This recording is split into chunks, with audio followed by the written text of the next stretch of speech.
High all government job aspirants, welcome to my YouTube channel gen studies for government jobs. তো এখন আমরা discuss করছি second chapter তোমাদের, সেটা হচ্ছে অ্যাসিড বেস এবং সল্ট, মানে হচ্ছে অম্ল, ক্ষারক এবং লবণ। এই চ্যাপ্টার থেকে প্রত্যেকদিন তোমাদের 2 থেকে 3টে প্রশ্ন আসছে, কোন কোন শিফটে তোমাদের 4টে করেও প্রশ্ন চলে আসছে। তো খুব সুন্দর একটা চ্যাপ্টার, কিন্তু চ্যাপ্টারটা কিন্তু অনেকটা বড়, একদিনে হয়তো তোমরা কমপ্লিট করতে পারবে না। তো এই চ্যাপ্টার থেকে তোমাদের যেগুলো তোমাদের পরীক্ষায় আসছে, বা 2018 তখন তোমাদের যে গ্রুপ ডি পরীক্ষা হয়েছিল তখন যে প্রশ্নগুলো এসেছিল এখান থেকে, সেগুলো আজকে আমরা এখানে ডিসকাস করব। এটা হচ্ছে তোমাদের ক্লাস এনসিইআরটি, যেটা মাধ্যমিকের 10-এর যেটা রয়েছে ত্রিপুরা বোর্ডের, যেটা ইংলিশ ভার্সন, সেটা ত্রিপুরা বোর্ড বেঙ্গলিতে করেছিল, আমাদের ওয়েস্ট বেঙ্গল বোর্ডের নেই, আবার বলে রাখলাম। তো সেটাই এখানে আমরা বেঙ্গলিতে পড়ছি, এবং তার সাথে এখান থেকে যে প্রশ্নগুলো আমাদের পরীক্ষায় আসতে পারে সেগুলো আমরা এখানে ডিসকাস করব। সবার প্রথম দেখো, যেটা তোমাদের পরীক্ষায় এসেছিল 2018 গ্রুপ ডি তে এসেছিল, এবং এর সামনে তোমাদের যাদের পরীক্ষা আছে তোমাদের যেগুলো আসতে পারে সেগুলো হচ্ছে, দেখো সবার প্রথমে যে লাইনটা রয়েছে, যে আমরা যে খাদ্য খাচ্ছি, তোমরা আগের শ্রেণীতে পড়েছিলাম যে খাদ্যের টক এবং তিক্ত স্বাদ যথাক্রমে এদের মধ্যে উপস্থিত অম্ল এবং ক্ষারকের কারণে হয়ে থাকে। এবার এখান থেকে তোমরা জানবে, এবার যেটা তোমাদের পরীক্ষায় এসেছিল সেটা হচ্ছে অম্ল বা তোমাদের অ্যাসিড। অ্যাসিড কি করে থাকে? তো অ্যাসিড কি করে থাকে এটা একটু তোমরা দেখে নাও। অ্যাসিড স্বাদের টক, সবার প্রথম তো এটা পরীক্ষায় আসে যে অ্যাসিড হচ্ছে স্বাদের টক, তার সাথে নীল লিটমাসকে বর্ণে লাল করে। এটা বহুবার এসছে যে অ্যাসিড স্বাদের টক এবং এটা কি করে, তোমাদের নীল লিটমাসকে লাল করে। তো এটা সবার প্রথম আমরা মনে রাখলাম অ্যাসিড সম্পর্কে। সেম তোমাদের ক্ষারক বা বেস যেটাকে বলে থাকি, সেটা হয় স্বাদের তিক্ত বা তেতো, এবং এটা কি করে, লাল লিটমাসকে নীল করে। তো সবার প্রথম এই দুটো পরীক্ষায় বারবার রিপিট হয়, সেটা হয়ে গেল তোমাদের পরীক্ষায় আসছে। তো এটা তোমরা জেনে নিলে। এরপর এখান থেকে তোমাদের জানতে হবে সেটা হচ্ছে লিস্ট মাস। লিস্ট মাস থেকেও তোমাদের 2018 গ্রুপ দিতেও এসেছিল, এবারও আসবে। সবার প্রথম দেখো, লিড মাস হলো একটি প্রশম নির্দেশক এবং হলুদ হলো এরূপ আরেকটি নির্দেশক। তাহলে তোমাদের লিড মাস এবং হলুদ এই দুটোই তোমাদের নির্দেশক হিসাবে কাজ করছে।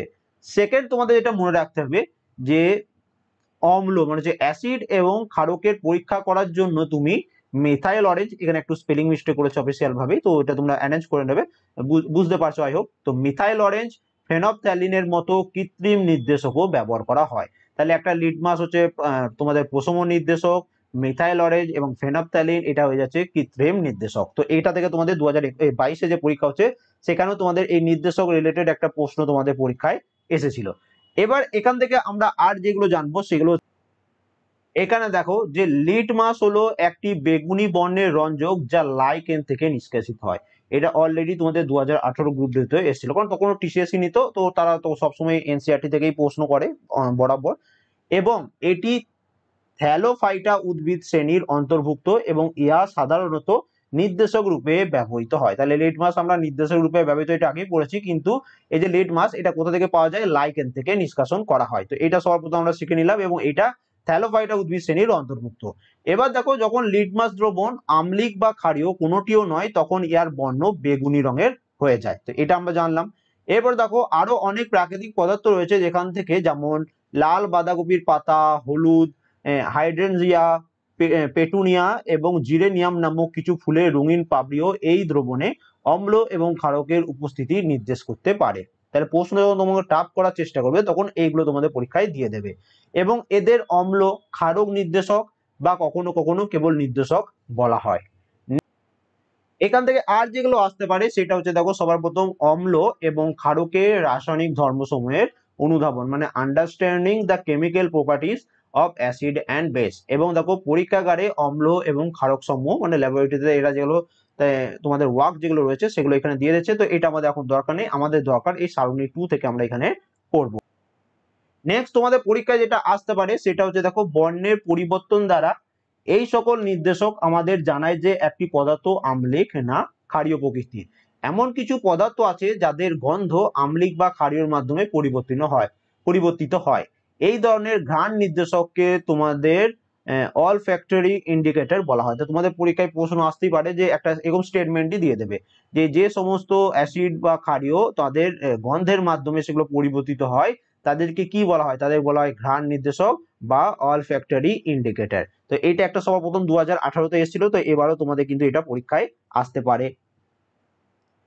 এবার এখানে দেখো তোমরা যে জিঙ্কের টুকরোর সাথে লঘু সালফিউরিক অ্যাসিডের বিক্রিয়ায় এবং দহনের সাহায্যে হাইড্রোজেন গ্যাস পরীক্ষা করা হচ্ছে, মানে এখান থেকে হাইড্রোজেন পাচ্ছে। তো তোমাদের সালফিউরিক অ্যাসিড H2SO4, তার সাথে তোমার যখন জিঙ্কের বিক্রিয়া হচ্ছে তখন এখান থেকে তৈরি হচ্ছে হাইড্রোজেন, এবং এর সাথে আরেকটা কি উৎপন্ন হয় সেটা কিভাবে হবে দেখো। এটা তোমাদের আগেও পড়েছি যে জিঙ্কের সাথে যখন H2SO4, জিঙ্ক হচ্ছে কি ধাতু বা মেটাল, H2SO4 কি হচ্ছে অ্যাসিড। তাহলে অ্যাসিডের সঙ্গে ধাতুর সাথে যখন অ্যাসিডের বিক্রিয়া হয় তখন এখান থেকে কি হয়, সবার প্রথম তো হাইড্রোজেন গ্যাস উৎপন্ন হচ্ছে, যেটা আমরা ইমেজ থেকে দেখতে পাচ্ছি। তার সাথে কি হয়, এখান থেকে তৈরি হবে ZnSO4।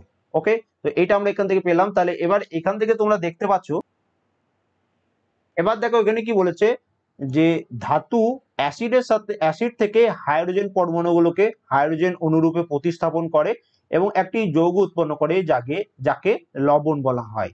তাই মনে রাখবে, অ্যাসিডের সঙ্গে যখন ধাতু বা মেটালের বিক্রিয়া হবে সেখান থেকে লবণ এবং হাইড্রোজেন গ্যাস উৎপন্ন হয়। পরীক্ষায় আসতেই পারে এখান থেকে এই ধরনের প্রশ্ন। এর সাথে তুমি আরেকটা তোমাদের এখানে এক্সাম্পল দেওয়া রয়েছে, সেই এক্সাম্পলটা দেখো তাহলে। সরি, এখানে এটা তোমার বেসের এক্সাম্পল দেওয়া রয়েছে। তো এটা তোমাদের এখানে পড়িয়ে নিলাম যে জিঙ্কের সাথে যখন তুমি H2SO4 এর বিক্রিয়া হবে এখান থেকে তোমরা পাচ্ছ হাইড্রোজেন গ্যাস, তার সাথে পাচ্ছ তোমাদের ZnSO4। ওকে, এটা তোমাদের অ্যাসিডের ক্ষেত্রে হয়ে গেল। এবার বেস NaOH, তোমাদের সোডিয়াম হাইড্রোক্সাইড, এর সাথে তুমি যখন জিঙ্কের বিক্রিয়া করবে, মানে হচ্ছে বেস বা ক্ষারের সাথে যখন তোমাদের জিঙ্কের মানে ধাতুর বিক্রিয়া হয় তখন এখান থেকে কি হয়, এখানেও কিন্তু সোডিয়াম জিঙ্কের Na2ZnO2 এর সাথে হাইড্রোজেন গ্যাস। তাহলে পুনরায় আমরা দেখতে পাচ্ছি যে এখান থেকেও কিন্তু হাইড্রোজেন গ্যাস উৎপন্ন হচ্ছে। এই বিক্রিয়াগুলো একটা কারণে ইম্পর্টেন্ট, কারণ তোমাদের পরীক্ষায় হুবহু এগুলো তুলে দিচ্ছে, নিয়ে এগুলোর মধ্যে বলবে যে এর সাথে এর বিক্রিয়ায়, জিঙ্কের সাথে NaOH এর বিক্রিয়ায় কি উৎপন্ন হচ্ছে, হাইড্রোজেনের সাথে হাইড্রোজেন গ্যাসের সাথে আর কি উৎপন্ন হচ্ছে। ওকে, তো এইরকম টাইপের প্রশ্নগুলো তোমাদের সেট করবে। এবার দেখো নেক্সট যে টপিকটা পড়ছি সেটা হচ্ছে কিভাবে ধাতব কার্বনেট এবং ধাতব হাইড্রোজেন কার্বনেট সমূহ অম্লের সহিত বিক্রিয়া করে, মানে মেটাল তোমাদের যে হাইড্রোজেন কার্বনেট রয়েছে সেটা কিভাবে বিক্রিয়া করে। তো এখানে দেখো এরা তোমাদের এক্সাম্পল গুলো দিয়ে দিয়েছে, তো সেখান থেকে আমরা একটু ডিসকাশন করে নেবো, কারণ এখান থেকে তোমাদের লাইন বাই লাইন তুলে যেহেতু প্রশ্ন দিচ্ছে। তো Na2CO3 এটার সাথে যখন HCl মানে হচ্ছে অ্যাসিডের বিক্রিয়া হচ্ছে, তোমার এখান থেকে NaCl তুমি লবণ পাচ্ছ, জল পাচ্ছ এবং কার্বন ডাইঅক্সাইড পাচ্ছ। সেম ভাবে NaHCO3, ওকে, সোডিয়াম বাইকার্বনেটের সাথে যখন তোমাদের HCl এর বিক্রিয়া হচ্ছে তুমি এখানেও লবণ পাচ্ছ, জল পাচ্ছ, কার্বন ডাইঅক্সাইড পাচ্ছ। তাই এখান থেকে তুমি বলতে পারো যে কার্বন ডাইঅক্সাইড গ্যাসকে চুন জলের মধ্যে দিয়ে চালন করলে কি হবে। তো চুন জল রয়েছে, চুন জল হচ্ছে কি CaOH2, এটার মধ্যে যখন তোমার কার্বন ডাইঅক্সাইড গ্যাস দেওয়া হবে বা কার্বন ডাইঅক্সাইড উপর দিয়ে গেলে এটা কি হয়ে যাবে, CaCO3, যেটা সাদা অধক্ষেপ ক্যালসিয়াম কার্বনেট তৈরি হচ্ছে এবং তার সাথে জল উৎপন্ন হচ্ছে। তাহলে পরীক্ষায় এইটা দিয়ে দিচ্ছে যে CaOH2 এর সাথে কার্বন ডাইঅক্সাইডের বিক্রিয়ায় কোন কি উৎপন্ন হচ্ছে, তো CaCO3 প্লাস H2O। তো এরকম ভাবে পরীক্ষায় তোমাদের দিচ্ছে। নেক্সট এখানে দেখো অতিরিক্ত কার্বন ডাইঅক্সাইড চালন করলে নিম্নোক্ত বিক্রিয়াটি সংঘটিত হয়। তো CaCO3 এর সাথে জল এবং কার্বন ডাইঅক্সাইডের বিক্রিয়া করলে CaHCO3 উৎপন্ন হচ্ছে, মানে লাইমস্টোন, চক এবং মার্বেল হলো ক্যালসিয়াম কার্বনেটের বিভিন্ন রূপ।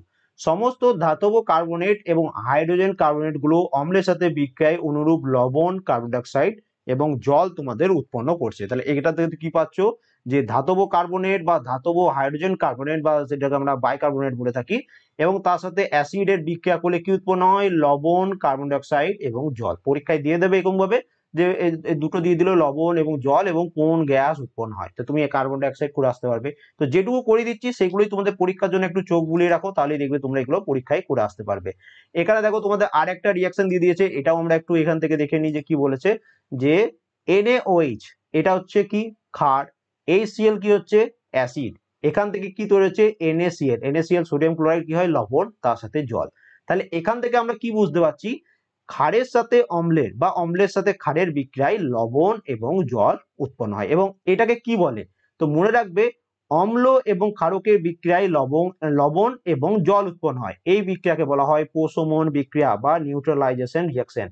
হুবহু এইটা তোমাদের এই বছর পরীক্ষা 2022-এ যে তোমাদের ফার্স্ট ফেজ সেকেন্ড ফেজ হয়েছে, এটাই তোমাদের তুলে পরীক্ষায় দিয়ে দিয়েছে, যে বলবে তোমাদের অ্যাসিড এবং ক্ষারের বিক্রিয়ায় লবণ এবং জল উৎপন্ন হয়, এটাকে কেমন ধরনের বিক্রিয়া বলা হয়, বা এরকম দিয়ে দেবে একটা reaction NaOH plus HCl, NaCl এবং H2 উৎপন্ন হচ্ছে, এটা কেমন ধরনের বিক্রিয়া, এটা হচ্ছে তোমাদের প্রশমন বিক্রিয়া বা নিউট্রালাইজেশন রিঅ্যাকশন। ক্ষারের সাথে অম্লের বিক্রিয়ায় লবণ এবং জল উৎপন্ন হচ্ছে। আই হোপ তোমরা শিখে গেলে। পরীক্ষায় যেহেতু আসছে তোমাদের দেখবে আবার যাদের থার্ড ফোর্থ ফিফথ ফেজে পরীক্ষা হবে তোমাদের এইগুলোই আবার তোমাদের হুবহু তোমাদের রিপিট হবে। নেক্সট দেখো আমরা যেটা পড়ছি, নেক্সট আমাদের পরীক্ষায় যেটা আসতে পারে যে তোমাদের অম্লের সাথে ধাতব অক্সাইড মানে মেটালিক অক্সাইডের সাথে অ্যাসিডের যদি বিক্রিয়া হয় তাহলে কি উৎপন্ন হয়। তো মনে রাখবে ধাতব অক্সাইড বা মেটালিক অক্সাইড এর সাথে যখন অম্লের বিক্রিয়া হয় তখন এখান থেকেও উৎপন্ন হয় লবণ এবং জল। তো এখানে মনে রাখবে, লক্ষ্য করবে দ্রবণের বর্ণ নীলাভ ও সবুজ হয় এবং কপার অক্সাইড দ্রবীভূত হয়। বিক্রিয়ায় কপার ক্লোরাইড উৎপন্ন হওয়ার ফলে দ্রবণ বর্ণ নীলাভ ও সবুজ হয়ে থাকে এবং ধাতব অক্সাইড এবং অম্লের বিক্রিয়ায় তৈরি হচ্ছে লবণ এবং জল। দেখো কিছুক্ষণ আগে আমরা নিউট্রালাইজেশন বা প্রশম বিক্রিয়া কি বললাম, যে অ্যাসিডের সাথে যদি ক্ষার বা বেসের বিক্রিয়া হয় এখান থেকে আমরা কি পাবো, সল্ট মানে হচ্ছে লবণ প্লাস জল। ওকে, সেরকম ভাবে তোমাদের জেনে রাখতে হবে যেহেতু ক্ষারক মানে যে বেসের সহিত অম্লের বিক্রিয়ায় অ্যাসিডের বিক্রিয়ায় ধাতব অক্সাইড ক্ষারকের সাথে অম্লের বিক্রিয়ার মতো ধাতব অক্সাইড এবং অম্লের সাথে বিক্রিয়া তো যেহেতু লবণ এবং জলই উৎপন্ন হচ্ছে, সেই জন্য ধাতব অক্সাইড গুলো ক্ষারীয় প্রকৃতির হয়ে থাকে, মানে মেটালিক অক্সাইড যেগুলো হয়ে থাকে বা ধাতব অক্সাইড গুলো সেইগুলো হয়ে থাকে তোমাদের ক্ষারীয় অক্সাইড প্রকৃতির। তো এটা অবশ্যই মনে রাখবে। এবং সেম প্রসেসে অধাতব অক্সাইড যেগুলো রয়েছে নন মেটালিক অক্সাইড, দেখবে তোমাদের পিরিয়ডিক টেবিল যখন পড়িয়েছিলাম মনে আছে, এরকম ভাবে পিরিয়ডিক টেবিল 18টা গ্রুপ এরকম রয়েছে। বাঁ সাইডে যেগুলো থাকে সেগুলো হচ্ছে ক্ষারীয় মেটাল মানে ক্ষার ধাতু যেগুলো, এবং ডান সাইডে যেগুলো নন মেটাল সেগুলো তোমাদের অ্যাসিডিক ফর্মে থাকে। তো এখানে দেখো এখানে কি বলেছে, তো ক্ষারের সাথে যেগুলো রয়েছে তো ধাতব অক্সাইড গুলো সেগুলো হচ্ছে ক্ষারীয় অক্সাইড তোমাদের প্রকৃতির হয়ে থাকে। নেক্সট আমরা যেটা পড়বো সেটা হচ্ছে অধাতব অক্সাইডের সাথে ক্ষারকের বিক্রিয়া, reaction of non metallic oxide with base. মনে রাখবে কার্বন ডাইঅক্সাইড এবং ক্যালসিয়াম হাইড্রোক্সাইড যেটাকে আমরা চুন জল বলে থাকি, বিক্রিয়ায় তোমরা দেখেছো যে ক্যালসিয়াম হাইড্রোক্সাইড যা একটি ক্ষারক কার্বন ডাইঅক্সাইডের বিক্রিয়ায় লবণ এবং জল উৎপন্ন করে। তাই এই বিক্রিয়াটি অম্ল এবং ক্ষারকের বিক্রিয়ার অনুরূপ। মানে দেখো তোমাদের এই ক্ষেত্রেও তোমাদের ক্যালসিয়াম হাইড্রোক্সাইডের সাথে যখন তোমাদের কার্বন ডাইঅক্সাইডের বিক্রিয়া হচ্ছে, তুমি এখান থেকে মানে একটি ক্ষারকের সাথে যখন কার্বন ডাইঅক্সাইডের সাথে বিক্রিয়া হচ্ছে তখন লবণ এবং জল উৎপন্ন হচ্ছে। তাই এই বিক্রিয়াটিও অম্ল এবং ক্ষারকের বিক্রিয়া অনুরূপ। তো আমরা বলতে পারি যে অধাতব অক্সাইড গুলো হলো আম্লিক চরিত্রের সাথে। তাহলে তোমাকে এখান থেকে যে দুটি জিনিস মনে রাখতে হবে যে ধাতব অক্সাইড গুলো হচ্ছে ক্ষারীয় অক্সাইড এবং অধাতব অক্সাইড গুলো হচ্ছে আম্লিক অক্সাইড বা আম্লিক চরিত্রের। এই দুটো জিনিস মনে রাখো, আর কিছু মনে রাখার দরকার নেই, কার সাথে কার বিক্রিয়া হচ্ছে যেটা তোমার মনে রাখার দরকার। তবু যদি এটা মনে না থাকে, এইটুকু জিনিস তোমাদের পরীক্ষায় বারবার রিপিট হয় যে ধাতব অক্সাইড গুলো হচ্ছে ক্ষারীয় প্রকৃতির, অধাতব অক্সাইড গুলো হচ্ছে আম্লিক চরিত্রের। তো এই দুটো আমরা মনে রাখলাম। নেক্সট নেক্সট তোমাকে যেটা মনে রাখতে হবে যে সকল অম্ল বা সকল অ্যাসিড যেগুলো রয়েছে এবং সকল যে ক্ষারক বা সকল যে বেস যেগুলো রয়েছে তাদের সাধারণ বৈশিষ্ট্য কি। তো এখানে তোমরা এই ইমেজটা দেখে বুঝতে পারছো যে এখানে একটা রিয়াকশন ওরা দিয়েছে যে জলের অম্লের দ্রবণ তড়িৎ পরিবহন করে। তো এই টপিকটা একটু ছোট্ট করে একটা আমরা রিভিশন করে নেবো, তোমাদের বেশি না মনে থাকলেও যেটুকু পড়িয়ে দিচ্ছি সেটুকু মনে রাখো। তো এখানে দেখতে পাচ্ছ অম্লের ক্ষেত্রে বাল্বটি প্রজ্বলিত হতে শুরু করে, যে ইমেজটা দেখালাম সেটাই কথা এখানে বলা হচ্ছে। কিন্তু তুমি দেখতে পাবে যে গ্লুকোজ এবং অ্যালকোহল দ্রবণ তড়িৎ পরিবহন করে না।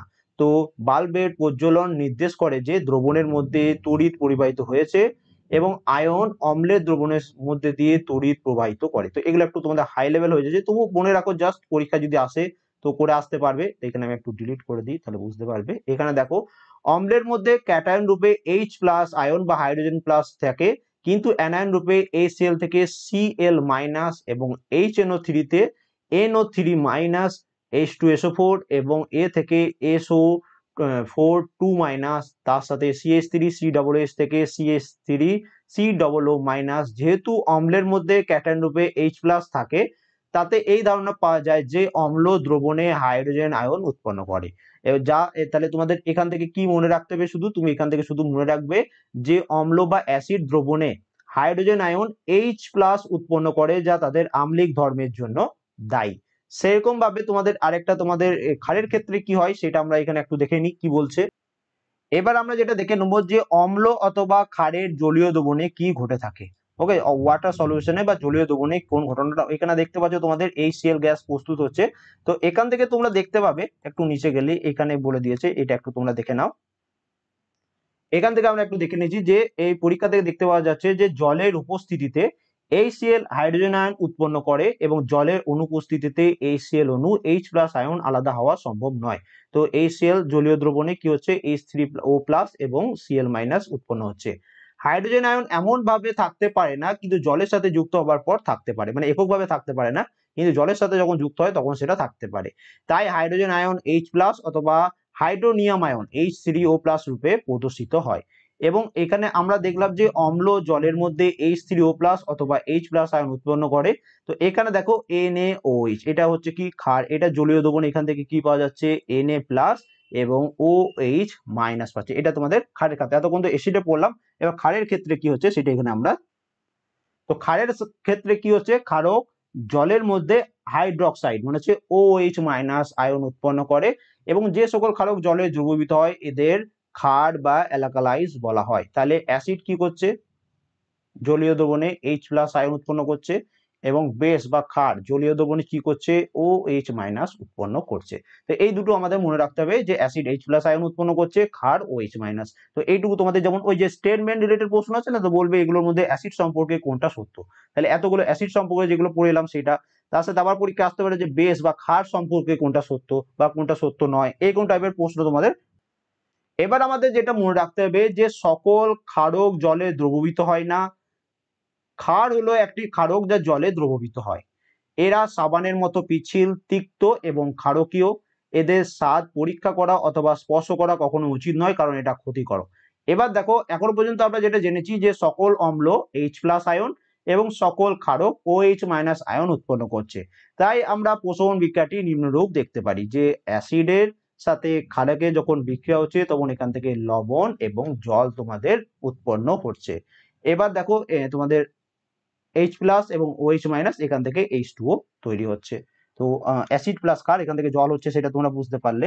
নেক্সট, এইখানে একটা ছোট্ট একটা এক্সপেরিমেন্ট করেছে যে অ্যাসিড এবং ক্ষার এদের মধ্যে জল মেশালে একসাথে কি ঘটবে সেটা তোমার কাছে জানতে চেয়েছে।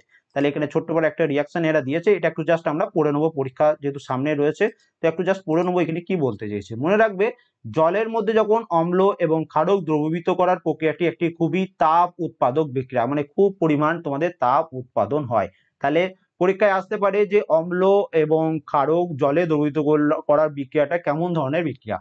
তো এটা হচ্ছে খুবই তাপ উৎপাদক বিক্রিয়া, এইটা সবার প্রথম মনে রাখলে। মনে রাখবে, গাঢ় নাইট্রিক অ্যাসিড অথবা সালফিউরিক অ্যাসিডকে জলে মিশ্রিত করার ক্ষেত্রে বিশেষ সতর্কতা অবলম্বন করা প্রয়োজন। অম্লকে সর্বদাই ধীরে ধীরে জলের মধ্যে যোগ করে ক্রমাগত নাড়তে হবে।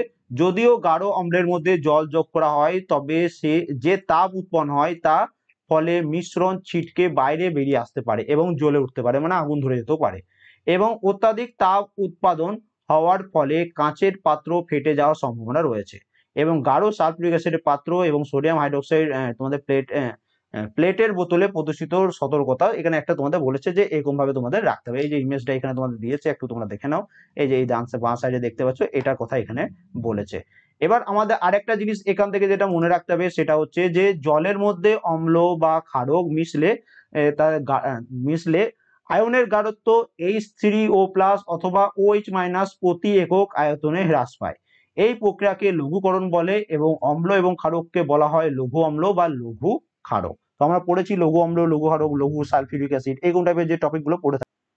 এবার দেখো, এই টপিক থেকে আমাদের পরীক্ষায় প্রশ্ন আসছে অম্ল এবং ক্ষারক দ্রবণ কতটুকু শক্তিশালী, কতগুলো শক্তিশালী, সেটা আমরা কিভাবে বুঝবো। তো কিভাবে অ্যাসিড, ক্ষারক, নির্দেশক অম্ল এবং ক্ষারকের পার্থক্য করতে ব্যবহৃত হয় আমরা পরে সেগুলো আগে পড়লাম যে, এবং H+ অথবা OH- তোমাদের আয়নের গাঢ়ত্বের হ্রাস, এটাও আমরা এখানে পড়বো। নেক্সট, এখানে দেখো যে সার্বজনীন নির্দেশক ব্যবহার করে যা অনেকগুলো নির্দেশকের মিশ্রণ, দ্রবণের মধ্যে হাইড্রোজেন আয়নের বিভিন্ন গাঢ়ত্ব সার্বজনীন নির্দেশকের বিভিন্ন বর্ণ প্রদর্শন করে। তো এইখান থেকে আমরা কি পাচ্ছি, সার্বজনীন নির্দেশকের বিভিন্ন বর্ণ প্রদর্শন এখান থেকে আমরা পাচ্ছি। নেক্সট, ছোট্ট আরেকটা টপিক, সেটা হচ্ছে পিএইচ স্কেল। তো কোনো দ্রবণে হাইড্রোজেন আয়নের গাঢ়ত্বের গণনা করার জন্য একটি স্কেল গঠিত হয়েছে যেটাকে আমরা পিএইচ স্কেল বলি, এবং পিএইচ তোমাদের ভ্যালু থেকে প্রত্যেকদিনই পরীক্ষায় প্রশ্ন আসছে। তো এই যে পিএইচ স্কেল, এটা তোমাদের 0 থেকে 14 পর্যন্ত পরিমাপ করা হয়, 0 থেকে শুরু করে 14 পর্যন্ত। এবার এই যে 0 থেকে 14 পর্যন্ত, এখান থেকে 0 থেকে 7-এর আগে পর্যন্ত যেগুলো থাকে সেখানে তোমাদের আম্লিক চরিত্র মানে হচ্ছে অ্যাসিডিক তোমাদের যে চরিত্র সেটা বোঝাচ্ছে, এবং 7 থেকে 14 পর্যন্ত যেটা সেটা তোমাদের বেস বা ক্ষারীয় চরিত্র বোঝাচ্ছে, এবং 7 হচ্ছে তোমাদের প্রশম। তো এটা মনে রাখবে, এইটা তোমাদের পরীক্ষায় আসে যে পিএইচ স্কেলের রেঞ্জ হচ্ছে 0 থেকে 14, 7 হচ্ছে তোমাদের প্রশম। তো এটা মনে রাখলে। এবার দেখো এখানে তোমাদের যে টপিকটা নেক্সট পরীক্ষায় আসতে পারে যে প্রশন দ্রবণের পিএইচ এর মান কত, 7, এটা আমরা পড়ে নিলাম। পিএইচ স্কেলে পিএইচ এর মান 7-এর কম হলে সেগুলোকে আমরা অ্যাসিডিক ধর্ম বা আম্লিক ধর্ম প্রদর্শন করে, এবং পিএইচ স্কেলে 7-এর থেকে বেশি বৃদ্ধি পেয়ে 14 পর্যন্ত তোমাদের OH মাইনাস আয়ন এর গাঢ়ত্বের বৃদ্ধি নির্দেশ করে, অর্থাৎ ক্ষারের শক্তি বৃদ্ধি পায়। এবার এখান থেকে তোমরা মনে রাখবে সবার প্রথম যেটা 2018-তে এসেছিল এবং এবারও আসবে বা আসছে, যে হাইড্রোজেন আয়নের গাঢ়ত্ব যত বেশি, হাইড্রোজেন আয়নের গাঢ়ত্ব যত বেশি পিএইচ এর মান তত কম হয়। এইটা সবার প্রথম মনে রাখবে, হাইড্রোজেন আয়নের গাঢ়ত্ব যত বেশি পিএইচ এর মান তত, মানে পিএইচ যদি তোমার 0 হয় সেখানে হাইড্রোজেন আয়নের গাঢ়ত্ব সবচেয়ে বেশি হবে, এবং পিএইচ তোমার যদি পিএইচ ভ্যালু 14 হয় সেখানে হাইড্রোজেন আয়নের গাঢ়ত্ব সবচেয়ে কম হবে। তো এটা মনে রাখবে। এবার দেখো এটা তো আমরা পেয়ে গেলাম, যে এটা পড়ে নিলাম, তাতে প্রশম দ্রবণে পিএইচ এর মান 7, 7-এর থেকে কম হলে অ্যাসিড ধর্ম, 7-এর থেকে বেশি হলে সেটা তোমাদের ক্ষারের ধর্ম প্রদর্শন করছে। এবং সাধারণ সার্বজনীন নির্দেশক দ্বারা সম্পৃক্ত কাগজ পিএইচ গণনা করতে ব্যবহৃত হয়ে থাকে। এবং এর সাথে এটাও মনে রাখবে যে হাইড্রোজেন প্লাস এবং OH মাইনাস আয়নের গাঢ়ত্বের পরিবর্তনের সাথে পিএইচ এর পরিবর্তন হয়। তো এখান থেকে পরীক্ষায় প্রশ্ন আসছে, তো সেগুলো আমরা আরেকটা যেখান থেকে দেখো এখানে ডাটাগুলো দিয়ে রাখে নাই, তবু এখানে দিয়ে দিয়েছে যে বিভিন্ন দ্রবণ রয়েছে, মুখে লালা, লেবুর রস, তারপরে গাজরের রস, টমেটোর রস, তোমাদের তোমাদের HCl, এগুলোর পিএইচ বর্ণ কি সেটাও এখানে দেওয়া নেই, পিএইচ এর মান এখানে দেওয়া নেই, পদার্থগুলো প্রকৃতি কেমন প্রকৃতি সেটা তোমাদের দেওয়া নেই। এখান থেকে যেটুকু ডাটা দেওয়া রয়েছে সেগুলো আমরা পরীক্ষা দিতে যাওয়ার আগে একটু চোখ বুলিয়ে নিই, যেটা তোমাদের পরীক্ষায় আসতে পারে। অ্যাকচুয়াল ডাটাগুলো এখানে একটু গোলমাল করে দিয়েছে, বাস তোমাদের একটু মনে রাখবে। সবার প্রথম দেখো গ্যাস্ট্রিক রস যেটা রয়েছে তার পিএইচ ভ্যালু হচ্ছে প্রায় 1.2। ওকে, গ্যাস্ট্রিক জুস যেটাকে বলা থাকে, লেবুর রস লেমন জুস যেটাকে তার পিএইচ ভ্যালু হচ্ছে 2.2। বিশুদ্ধ জল পিওর ওয়াটার যেটা তার পিএইচ ভ্যালু হচ্ছে 7, যেটা এখানে ভালোভাবে লেখা নেই, কিন্তু আমাদের যে আমাদের রক্ত হচ্ছে 7.4। তো এখান থেকে একবার পড়ে নিই, 0 থেকে 14 পর্যন্ত হচ্ছে পিএইচ স্কেল, 7 হচ্ছে তোমাদের তোমাদের প্রশমন। এবার 7-এর নিচে যেগুলো থাকে সেগুলো হচ্ছে অ্যাসিড, মানে 0 থেকে 7-এর আগে পর্যন্ত, এবং 7 থেকে 14 পর্যন্ত হচ্ছে বেস। এবার আমাদের রক্তের পিএইচ ভ্যালু হচ্ছে 7.4। ওকে, বা অনেক সময় 7 থেকে 7.8ও দেওয়া থাকে, তো অ্যাকচুয়াল যেটা হচ্ছে 7.4। এবার এখান থেকে পরীক্ষায় আসতে পারে যে আমাদের রক্ত কেমন প্রকৃতির, অ্যাসিডিক না ক্ষারীয়। তো আমরা দেখতে পাচ্ছি যে 7 থেকে 14 পর্যন্ত যেগুলো থাকবে সেগুলো হচ্ছে ক্ষারীয় প্রকৃতির, তাহলে আমাদের রক্ত হচ্ছে 7.4, আমাদের রক্তের পিএইচ, তাহলে আমাদের রক্ত হচ্ছে ক্ষারীয় প্রকৃতির। রিসেন্টলি কাল পরশু করে তোমাদের পরীক্ষায় প্রশ্ন এসেছিল যে মিল্ক অফ ম্যাগনেসিয়ার পিএইচ, তো এখানে এটা অ্যাকচুয়াল যেটা অ্যান্সার হবে সেটা হচ্ছে 10.4, এখানে 10 লিখেছে কিন্তু 10.4 তোমাদের অ্যান্সার হবে মিল্ক অফ ম্যাগনেসিয়ার পিএইচ। এবং সোডিয়াম হাইড্রোক্সাইডের পিএইচ প্রায় তোমাদের 14। তো এগুলো এখান থেকে দেওয়া রয়েছে। এবার দেখো পিএইচ কাগজে প্রদর্শিত কয়েকটি সাধারণ পদার্থের পিএইচ এর বর্ণ কেমন ভাবে হয় সেটা আমরা এখানে দেখে নেবো। তাহলে কোনটা অম্ল এবং ক্ষারক সমূহের তীব্রতা যথাক্রমে H+ এবং OH মাইনাস আয়নের উপর নির্ভর করে, এটা তো আমরা প্রথম থেকে পড়ে আসলাম। এখান থেকে আরেকটা যেটা তোমাদের পড়তে হবে, এখান থেকে নেক্সট তোমাকে যেটা মনে রাখতে হবে যে একই গাঢ়ত্বের অর্থাৎ 1 মোল হাইড্রোক্লোরিক অ্যাসিড এবং অ্যাসিডিক অ্যাসিড দ্রবণেই তবে এরা বিভিন্ন মাত্রায় হাইড্রোজেনের আয়ন উৎপন্ন করে। সেই সকল অম্ল অধিক পরিমাণে H+ আয়ন উৎপন্ন করে এবং এদের তীব্র অম্ল বলে, এবং যে সকল অম্ল কম পরিমাণ H+ আয়ন উৎপন্ন করে এদের মৃদু অম্ল বলা হয়। তো এখানে কোনটাকে তোমাদের তীব্র অম্ল বলা হয়, কোনটাকে মৃদু অম্ল বলা হয়, সেই টপিক থেকেও প্রশ্ন তোমাদের পরীক্ষায়। এবং এখানে সব থেকে বেশি 2018 থেকে 2018 সালে পরীক্ষায় প্রশ্ন এসেছিল, সেগুলো লাইন বাই লাইন এখান থেকে তুলে পরীক্ষায় দিয়েছিল। এবারও তোমাদের আসতে শুরু করছে সবে প্রশ্ন। আমাদের শরীরে পিএইচ ভ্যালু 7 থেকে 7.8 আমাদের রক্তে, তো তোমরা যদি গড় করো 7 থেকে 7.8 এ, তো তুমি অ্যাভারেজ পেয়ে যাবে কত 7.4, যেটা হচ্ছে আমাদের পিএইচ ভ্যালু। তো এটা সবার প্রথম মনে রাখলে। এবং দেখো সজীব বস্তু কেবলমাত্র পিএইচ এর পরিবর্তনের ক্ষুদ্র পরিসরে জীবিত থাকে। বৃষ্টির জলে যে পিএইচ মান সেটা হচ্ছে 5.6 এর থেকে কম হয়। এটা বহুবার তোমাদের একদম স্টার মার্ক করে দিলাম আমি, যে বৃষ্টির বা অ্যাসিড রেন যেটা বৃষ্টির জলে, তো সরি অ্যাসিড রেন বলছি, বৃষ্টির জল তোমাদের রেন ওয়াটার যেটাকে বলা হয়, তার পিএইচ সবসময় 5.6 এর থেকে কম হলে একে অম্ল রেন বা অ্যাসিড রেনই বলা, সেটাই আমি বলছিলাম। এবার দেখো, যখন অম্ল বৃষ্টি নদীর মধ্যে প্রবাহিত হয় তখন এটি নদীর জলের পিএইচ এর মানও হ্রাস করে। তো এটা তোমরা মনে রাখলে। নেক্সট তোমাকে আরেকটা ছোট্ট টপিক, সেটা হচ্ছে আমাদের পরিপাক তন্ত্রের পিএইচ, আমাদের pH in our digestive system. তো এটি অত্যন্ত মজাদার লক্ষণীয় বিষয় যে আমাদের পাকস্থলীতে হাইড্রোক্লোরিক অ্যাসিড উৎপন্ন করে। এটা তোমাদের পরীক্ষায় বারবার এসেছে, আমাদের পাকস্থলীতে কোন অ্যাসিড উৎপন্ন হয়? Hydrochloric acid. তো এটা পাকস্থলীর ক্ষতি সাধন না করে খাদ্য হজমে সহায়তা করে। বদ হজমের জন্য পাকস্থলীতে অতিরিক্ত মাত্রায় অম্ল উৎপন্ন করে এবং এর ফলে ব্যথা এবং জ্বালা অনুভূত হয়। তা পেটে ব্যথা কি জন্য হচ্ছে তোমরা বুঝতে পারছো। এই ব্যথা থেকে মুক্তি পাওয়ার জন্য মানুষ ক্ষারক ব্যবহার করে, যাকে অ্যান্টাসিড বলা হয়। তাহলে অ্যান্টাসিড কি? অ্যান্টাসিড হচ্ছে একটা ক্ষারক। এটাও পরীক্ষায় তোমাদের মনে রাখতে হবে। ক্ষারক মানে কি? এর পিএইচ ভ্যালু 7 থেকে 14 এর মধ্যে থাকবে, 7 পর থেকে 14 এর মধ্যে থাকবে, এটা মনে রাখলে। এই অধ্যয়নের শুরু এবং তোমাদের এরকম ভাবে পিএইচ ভ্যালু দিয়ে দেবে বা 4টে নাম দিয়ে দেবে, বলবে এগুলোর মধ্যে কোনটা অ্যাসিড কোনটা ক্ষারধর্মী বলো। ওকে, যেহেতু তোমাদের 2018-তে এই অ্যান্সার শিট থেকেও পরীক্ষায় প্রশ্ন এসেছিল। এইরূপ একটি প্রতিকারের উপায় সম্পর্কে পরামর্শ দিয়েছিল যে অ্যান্টাসিড গুলো অতিরিক্ত অম্লকে প্রশমিত করে। অ্যান্টাসিড কি করে? যেগুলো খুবই অ্যাসিডিক হয়ে থাকে সেগুলোকে প্রশমিত করে। এর জন্য ম্যাগনেসিয়াম হাইড্রোক্সাইড, যেটাকে আমরা মিল্ক অফ ম্যাগনেসিয়া বলে থাকি, এর মতো দুর্বল ক্ষারককে প্রায় ব্যবহার করে। বেশ, এটা তো হয়ে গেল আমাদের পরিপাক তন্ত্রে। আরেকটা যে টপিক যেখান থেকে তোমাদের 2022 পরীক্ষায় এসেছে এবং 2018-তেও এসেছিল, তোমরা দেখবে 3000 জেনারেল সায়েন্সের ক্লাসে এখান থেকে হুবহু লাইন তুলে তুলে পরীক্ষায় প্রশ্ন এসেছিল। তার সাথে 2018-তে তোমাদের যে অ্যাসিস্ট্যান্ট লোকো পাইলট হয়েছিল সেখানে এই প্রশ্নটা এসেছিল কি, যে আমাদের মুখের ভেতরে পিএইচ 5.5 থেকে কম হলে আমাদের দাঁতে ক্ষয় শুরু হয়। হুবহু এইটাই তোমাদের 2018 অ্যাসিস্ট্যান্ট লোকো পাইলটের পরীক্ষায় এসেছিল, গ্রুপ ডি পরীক্ষায় এসেছিল। তারপরে তার সাথে আরেকটা পরীক্ষা হয়েছিল রেলের জুনিয়র ইঞ্জিনিয়ার, সেখানেও এই প্রশ্নটা এসেছিল। তো তোমাদের সামনে যাদের পরীক্ষা আছে অবশ্যই এটাও পড়ে যাবে যে আমাদের মুখের ভেতরে পিএইচ ভ্যালু যদি 5.5 এর নিচে চলে যায় তাহলে আমাদের দাঁতের ক্ষয় শুরু হয়। দাঁতের এনামেল ক্যালসিয়াম হাইড্রো প্যাটাইট বা ক্যালসিয়াম ফসফেটের একটি ক্লাস রূপ। দেখো, এটাও তোমাদের পরীক্ষায় 2018-তে এসেছিল। এবার আসবে যে দাঁতের যে এনামেল সেটা কি দিয়ে তৈরি, তো সেটা হচ্ছে ক্যালসিয়াম ফসফেটের একটি ক্লাস আকার রূপ দিয়ে তৈরি, যা হচ্ছে আমাদের শরীরের সবচেয়ে শক্ত পদার্থ। এটা মনে রাখলে।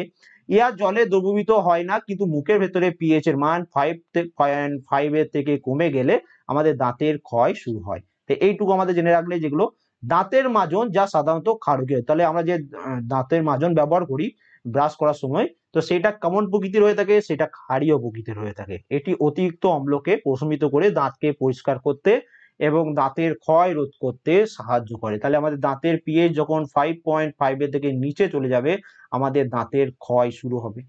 ওকে, তো এই দাঁতের ক্ষয় শুরু হওয়ার জন্য আমরা কি করি? ব্রাশ করি। সেই ব্রাশের যে টুথপেস্ট যেটা থাকে সেটা হয়ে থাকে তোমাদের ক্ষারীয় প্রকৃতির। ওকে, যা কি করে? তোমাদের দাঁতকে পরিষ্কার করে রাখে এবং দাঁতের ক্ষয় রোধ করতে আমাদের সাহায্য করে। তাহলে এই ছোট্ট ছোট্ট জিনিস ঘুরিয়ে ফিরে লাইন বাই লাইন পরীক্ষায় এসছে, তো এটা তোমাদের মনে রাখলে।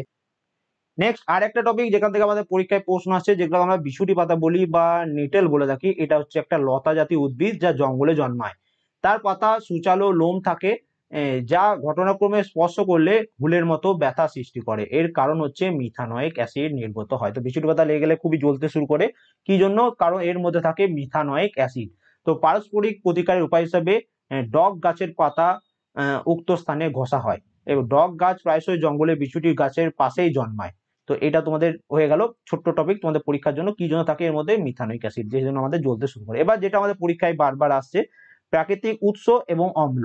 তো ভিনিগারের মধ্যে থাকে অ্যাসিডিক অ্যাসিড, কমলার মধ্যে থাকে সাইট্রিক অ্যাসিড, তেঁতুলের মধ্যে থাকে টার্টারিক অ্যাসিড, টমেটোর মধ্যে থাকে অক্সালিক অ্যাসিড, টক দইয়ে থাকে ল্যাকটিক অ্যাসিড, লেবুতে থাকে সাইট্রিক অ্যাসিড, পিঁপড়ের হুলে থাকে তোমাদের মিথানোইক অ্যাসিড এবং বিছুটির তোমাদের হুলে থাকে মিথানোইক অ্যাসিড। এবং এখান থেকে প্রচুর প্রশ্ন তোমাদের এনটিপিসি সিবিটি 1 পরীক্ষায় এসেছিল তোমাদের, দেখবে যেগুলো ভলিউম 1 এবং ভলিউম 2 করিয়েছিলাম, সেখানে তোমরা এগুলো এক্সট্রা ডিটেলসে আমি অ্যাড করে দিয়েছিলাম। এবার ছোট্ট করে আমরা যেটা পড়বো সেটা হচ্ছে লবণের পরিবার। তো এখানে তোমাদের বিভিন্ন নিম্নলিখিত লবণগুলো রাসায়নিক সংকেত, এটা তোমাদের হোমওয়ার্ক দিয়েছে। তো এখানে দেখো লবণের পিএইচ, বিভিন্ন যে লবণগুলো রয়েছে তার পিএইচ এখানে সম্পর্কে একটু আমরা পড়ে নেবো, তোমাদের পরীক্ষায় কাজে লাগবে। এখানে দেখো তীব্র অম্ল এবং তীব্র ক্ষারকীয় লবণগুলো প্রশম প্রকৃতির, যাদের পিএইচ এর মান হচ্ছে 7। তাহলে অপরদিকে তীব্র অম্ল এবং মৃদু ক্ষারকীয় লবণগুলো আম্লিক এবং যাদের পিএইচ এর মান 7 এর থেকে কম।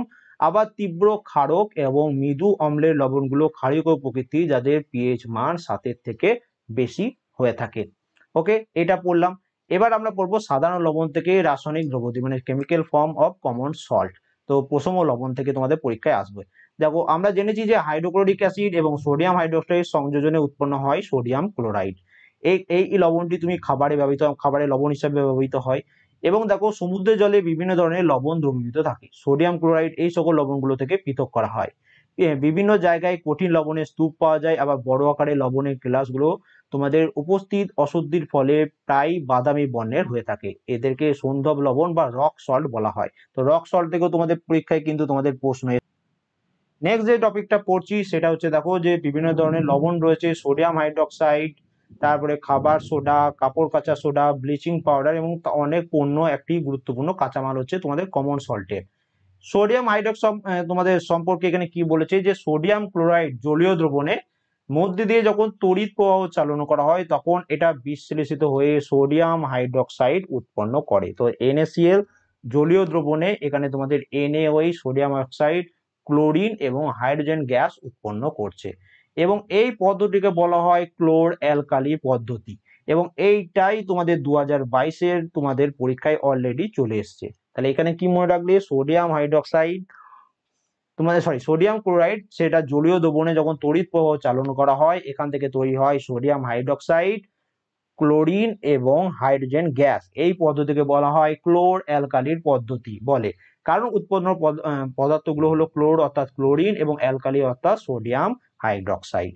তাহলে এই ছোট্ট লাইন, এটাও কিন্তু হুবহু তোমাদের এখান থেকে তুলে দিয়ে দিয়েছে। এবার দেখো, ক্লোরিন গ্যাস অ্যানোড মুক্ত হয় এবং হাইড্রোজেন গ্যাস ক্যাথোডে মুক্ত হয়। তো এটা একটু ছোট্ট মনে রাখলে, বেশি মনে রাখা দরকার। নেক্সট দেখো, ব্লিচিং পাউডার। অলরেডি প্রত্যেক শিফটে ফেজ 1 ফেজ 2 দুটোতেই পরীক্ষায় প্রশ্ন আসছে যে সোডিয়াম ক্লোরাইড জলীয় দ্রবণের তড়িৎ বিশ্লেষণ প্রক্রিয়ায় ক্লোরিন উৎপন্ন হয় এবং এই ক্লোরিন গ্যাস বাণিজ্যিকভাবে ক্লোরিন প্রস্তুতিতে ব্যবহৃত হয়। শুষ্ক পলিচুন বা CaOH2 উপর ক্লোরিন গ্যাসের বিক্রিয়ায় ব্লিচিং পাউডার তৈরি হচ্ছে এবং ব্লিচিং পাউডারকে CaOCl2 রূপে উপস্থাপন করা হয়। তাহলে দেখো, এখানে সবার প্রথম পলিচুন বা CaOH2 এর সাথে তোমার যখন ক্লোরিন গ্যাসের বিক্রিয়া হচ্ছে, এখান থেকে আমরা পাচ্ছি CaOCl2 বা ব্লিচিং পাউডার এবং তার সাথে জল উৎপন্ন হচ্ছে। তাহলে এটা আমরা এখান থেকে শিখে নিলাম। তাহলে এই রিয়াকশন গুলো কিন্তু পরীক্ষায় তুলে দিয়ে দিচ্ছে, পরীক্ষায় লাইন বাই লাইন। তো এগুলো জাস্ট পরীক্ষার আগে চোখ বুলাবে, এমন নয় যে সব করে আসতে হবে। এবার দেখো, তোমাদের পরীক্ষায় যেটা আসছে, দেখো এখান থেকেই পরীক্ষায় প্রশ্ন দিচ্ছে যে ব্লিচিং পাউডারের ব্যবহার। ওকে, ওয়াশিং সোডার ব্যবহার, কাপড় কাচা সোডার ব্যবহার, তার সাথে ব্লিচিং পাউডারের ব্যবহার, এটাও আমরা এখান থেকে শিখে নেবো। তো বস্ত্র শিল্পে সুতি এবং লিনেন কাপড় বিরঞ্চিত করতে, কাগজ কারখানার কাঠের মন্ড বিরঞ্জনে এবং লন্ড্রিতে ধোয়া কাপড়ের বিরঞ্জিত করতে এটা ব্যবহৃত হয়। বহু রাসায়নিক কারখানায় জারক রূপে ব্যবহৃত হয়। পানীয় জলে জীবাণুমুক্ত করতে ব্লিচিং পাউডার ব্যবহৃত করতে হয়। এবার আমরা নেক্সট যে টপিকটা পড়বো সেটা হচ্ছে তোমাদের খাবার সোডা বা বেকিং সোডা, যেখান থেকে পরীক্ষায় প্রত্যেক দিনই পরীক্ষায় তোমাদের প্রশ্ন হচ্ছে, অলরেডি 3-4 বার রিপিট হয়ে গেছে। তো খাবার সোডা সাধারণত সুস্বাদু মুচমুচে পকোড়া ইত্যাদি তৈরিতে ব্যবহৃত হয়। অনেক সময় রান্না দ্রুত করতে এটা ব্যবহৃত হয়। এর রাসায়নিক নাম হলো সোডিয়াম হাইড্রোজেন কার্বনেট, NaHCO3, যেটাকে আমরা সোডিয়াম বাইকার্বনেটও বলে থাকি। তো পরীক্ষায় তোমাকে এখন সোডিয়াম হাইড্রোজেন কার্বনেট দিয়ে দেবে, তুমি বলবে এটা তো আমি কোনোদিন পড়ি নাই। তো সেরকম বললে কিন্তু হবে না।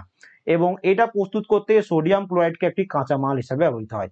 তাহলে সোডিয়াম ক্লোরাইড, তার সাথে জল, কার্বন ডাইঅক্সাইড এবং অ্যামোনিয়া এর বিক্রিয়ায় তৈরি হয় NH4Cl অ্যামোনিয়াম ক্লোরাইড এবং সোডিয়াম হাইড্রোজেন কার্বনেট বা সোডিয়াম বাইকার্বনেট NaHCO3। এবং এইটাই 2022-এ তোমাদের এই রিয়াকশনটাই পরীক্ষায় এসেছিল। তাহলে কেমন ভাবে লাইন বাই লাইন পরীক্ষায় তোমাদের চলে আসছে। আরেকটা তুমি এখানে পাবে যে রান্নার সময় এটিকে উত্তপ্ত করলে নিম্নলিখিত বিক্রিয়াটি সম্পন্ন হয়। এই সোডিয়াম বাইকার্বনেট বা সোডিয়াম হাইড্রোজেন কার্বনেট, এটাকে যখন হিট দেওয়া হয়, এইটা তৈরি করে সোডিয়াম কার্বনেট, Na2CO3, জল এবং কার্বন ডাই অক্সাইড। তা দেখতে পাচ্ছ পরীক্ষায় লাইন বাই লাইন তুলে তুলে পরীক্ষায় দিয়ে দিচ্ছে। এবার যেটা তোমাদের পরীক্ষায় এসেছে সেটাও আমাদের পড়া উচিত, আবার পরবর্তীকালে যখন হবে তখন সেখানেও তোমাদের এটা রিপিট হবে যে খাবার সোডা কোথায় ব্যবহার করা হয়। তো মনে রাখবে, বেকিং পাউডার প্রস্তুতিতে এটি ব্যবহৃত হয়, যা হলো খাবার সোডা বা সোডিয়াম হাইড্রোজেন কার্বনেট। এবং এটি হচ্ছে মৃদু ভোজ্য অম্ল, যেটাকে টার্টারিক অ্যাসিডের মিশ্রণ। বেকিং পাউডারকে যদি উত্তপ্ত করলে বা জলে মিশ্রিত করলে নিম্নলিখিত বিক্রিয়াটি সংঘটিত হয়। তো যখন তুমি NaHCO3 কে যখন যে কোনো অম্লের থেকে তোমাদের কার্বন ডাইঅক্সাইড, হাইড্রোজেন এবং অম্লের সোডিয়াম লবণ উৎপন্ন হচ্ছে। বিক্রিয়ায় উৎপন্ন কার্বন ডাইঅক্সাইড পাউরুটি বা কেক নরম ও স্পঞ্জি করে তোলে। সোডিয়াম হাইড্রোজেন কার্বনেট বা সোডিয়াম বাইকার্বনেট অ্যান্টাসিড বা অম্লনাশকও একটি উপাদান।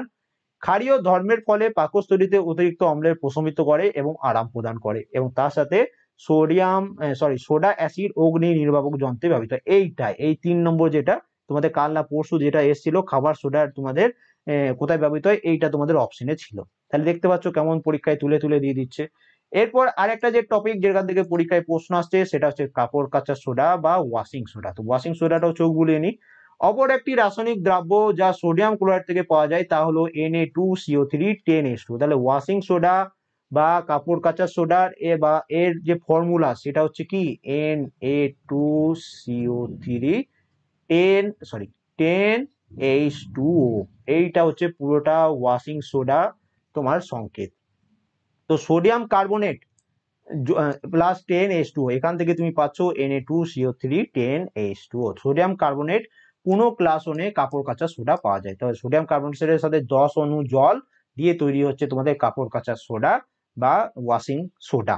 নেক্সট পরের টপিকটা আমরা এখান থেকে পড়ে নিই, কি বলেছে দেখো। কাপড় কাচা সোডার ব্যবহার, এটাও তো তোমাদের অলরেডি পরীক্ষায় এসছে এবং সামনেও পরীক্ষায় আসছে, তো এটাও কিন্তু আমরা এখান থেকে পড়ে নেব। তো কাপড় কাচা সোডা কোথায় কি কোথায় ব্যবহৃত হয়, সবার প্রথম সোডিয়াম কার্বনেট কাপড় কাচা সোডা গ্লাস, সাবান এবং কাগজের কারখানায় ব্যবহৃত হয়। এটি সোডিয়ামের যৌগ বোরক্সের উৎপাদনে ব্যবহৃত হয়। সোডিয়াম কার্বনেট গার্হস্থ্য কাজে পরিষ্কার রূপে ব্যবহৃত হয় এবং এটি জলের স্থায়ী ক্ষরতা দূরীকরণেও ব্যবহৃত হয়। এইটা হয়ে যাচ্ছে তোমাদের কাপড় কাচা সোডার, এগুলো তোমাদের ব্যবহার কোথায় ব্যবহার করছে, এবং এই 4টে লাইন থেকেই তোমাদের পরীক্ষায় তুলে তুলে প্রশ্ন। নেক্সট যেটা তোমাদের পরীক্ষায় একদম লাইন বাই লাইন তুলে দিচ্ছে সেটা হচ্ছে প্লাস্টার অফ প্যারিস। জিপসামকে 373 কেলভিন উষ্ণতায় যখন উত্তপ্ত করা হয় তখন এটি জলের অণু ত্যাগ করে এবং calcium sulphate hemihydrate CaSO4 12H2O পরিণত হয়, যেটাকে আমরা প্লাস্টার অফ প্যারিস বলে থাকি। তাহলে পরীক্ষায় আসতে পারে যে প্লাস্টার অফ প্যারিসের ফর্মুলা, তো CaSO4 12H2O কিভাবে তৈরি হচ্ছে, জিপসামকে যখন তুমি 373 কেলভিনে হিট প্রডিউস করছো সেখান থেকে এটা তোমাদের তৈরি হচ্ছে। তাহলে এটা মনে রাখলে, এর সাথে আরো যেটা তোমাদের মনে রাখতে হবে সেটা হচ্ছে এক সেকেন্ড, এই পদার্থটি ডাক্তার ভেঙে যাওয়া হাড়কে সঠিক অবস্থায় রাখার জন্য ব্যবহৃত হয়। তো আমাদের হাড় যখন ভেঙে যায় তখন যে প্লাস্টারটা করা হয়, তো সেটাই এইখানে তোমাদের এটা ব্যবহার করা হচ্ছে, সেটা এখানে তোমাদের পরীক্ষায় দিয়েছে। প্লাস্টার অফ প্যারিস হচ্ছে একটি সাদা পাউডার এবং জল যোগ করলে পুনরায় জিপসামে পরিবর্তিত হয়। তাহলে CaSO4 12H2O এর সাথে তুমি যখন হাফ অণু জল 1.5 অণু জল তুমি দিচ্ছ, এখান থেকে আবার তুমি CaSO4 2H2O পেয়ে যাচ্ছ। তাহলে এই ছিল তোমাদের পুরো chapter acid, base and salt. I hope একটা ক্লাসে যতটুকু সম্ভব তোমাদের পরীক্ষার জন্য যেগুলো এসেছে সেগুলোও আমি করিয়ে দিলাম, প্লাস যেগুলো তোমাদের আসতে পারে সেগুলোও করিয়ে দিলাম। তো এটা পরীক্ষা দিতে যাওয়ার আগে, এবং এর আগে আমি তোমাদের পিরিয়ডিক টেবিলটাও করিয়ে দিয়েছি, তো সেটা দেখলে। তার আগে তোমাদের ফার্স্ট চ্যাপ্টার সেটা যেটা কেমিক্যাল রিয়াকশন যেগুলো থাকে সেটা করে দিয়েছি। তো পরীক্ষার আগে এগুলো তোমরা অবশ্যই করে যেও এবং এগুলো দেখো। এবং এখান থেকে আরেকটা জিনিস যেটা আমি এখানে পড়াতে ভুলে গেলাম, যে প্লাস্টার অফ প্যারিসের ব্যবহার কোথায়। তো প্লাস্টার অফ প্যারিস খেলনা তৈরিতে, সাজসজ্জার জিনিসপত্র তৈরিতে, দেওয়ালকে মসৃণ করতে ব্যবহৃত হয়, এবং এইটা তোমাদের এতদূর পর্যন্ত। তো এখানেই তোমাদের সিলেবাসটা শেষ। এবার কিছু কোশ্চেন দেওয়া রয়েছে, তো সেগুলো তোমরা নিজেও সলভ করতে পারো। ক্লাস 10-এর এটা তোমাদের পেয়ে যাবে বইটাতেই, যে পিডিএফ টেলিগ্রামে দিয়েছি এনসিইআরটি বই, সেখান থেকে এটা পেয়ে যাবে। ভিডিওটা যদি ভালো লেগে থাকে অবশ্যই একটা তোমরা এখান থেকে লাইক করে দিতে পারো, লাইক করে দিও। ওকে, চ্যানেল নতুন তাহলে সাবস্ক্রাইব করে নিও, বন্ধুর সাথে অবশ্যই একবার করে